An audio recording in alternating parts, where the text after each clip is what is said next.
How's it going, folks? Welcome back to the Big Man Movie Podcast. It's been a while since I've done some of these. I've only been a little busy doing some other things, but I wanted to do some of these for y'all. And of course, I picked an absolutely amazing movie to restart these on. No, I didn't.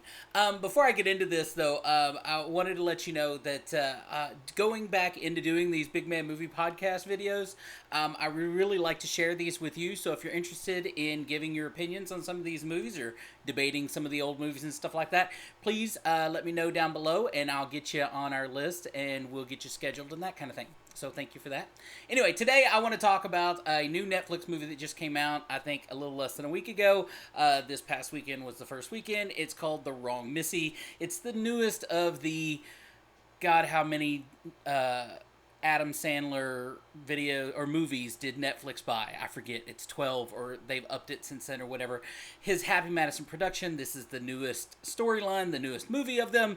It doesn't have Adam Sandler. It, of course, has David Spade. It has a very funny comedian you would recognize, Lauren Lapkus.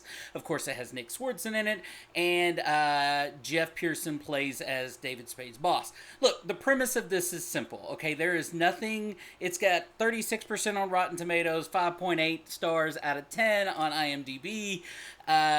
This is about par for the course for some of these movies that have been out on Netflix. Look, the premise is simple. Okay, there's nothing new here. There's no twist. There's no. I don't want to. Try not to do this without too many spoilers. But look, it's simple premise. David Spade, recently out of a fiance that cheated on him. Right, goes on a blind date.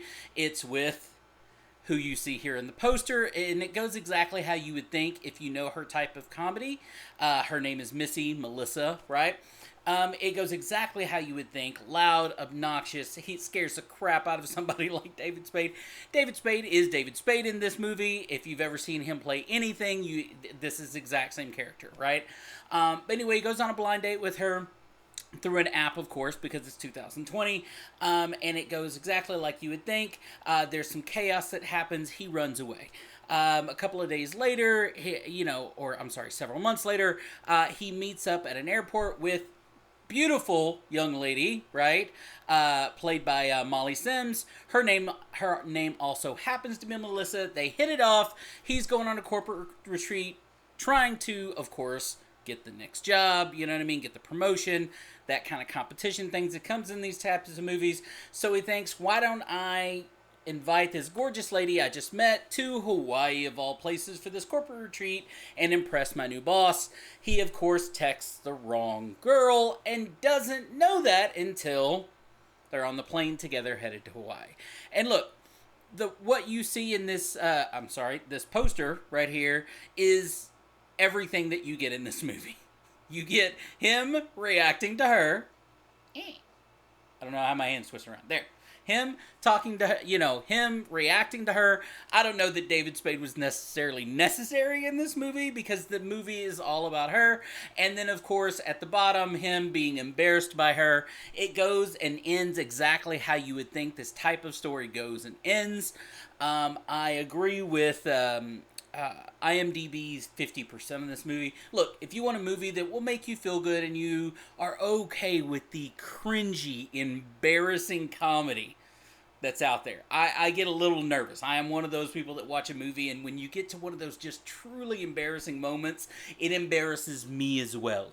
But if that's your comedy, if your comedy is just total outlandish embarrassment and that kind of stuff, you'll probably enjoy this movie. Now, will you think it's the best movie of all time? Absolutely not. I have not yet spoken to a person that does think it's the best movie of all time. But hey, maybe that's you, and you're allowed your opinion. My opinion, though, it's a 50-50 movie. Did I feel good at the end? Absolutely. So was it worth watching, especially for free if you have a Netflix account? Absolutely. If you're not into the cringy comedy, if you're one of those like my wife that's like, oh my God, I can't watch this cringy thing, then you might not like it at all. So anyway, that's my big deal. Oh, and you also, of course, being an Adam Sandler movie, you have your Rob Schneider cameo of some crazy guy that has nothing to do with the storyline of the entire movie, but it's wonderful to see him in any of these. So that's my review of The Wrong Missy. Again, it's on Netflix. You have the ability to watch it if you have a Netflix account, so it's free. For free, it's decent amount. You know, for your time for free. If not, then it's probably not worth your time or the cringeworthiness of it. So, anyway, I'll see you, talk to you soon, and we'll get some more of these out for you. Have a great day.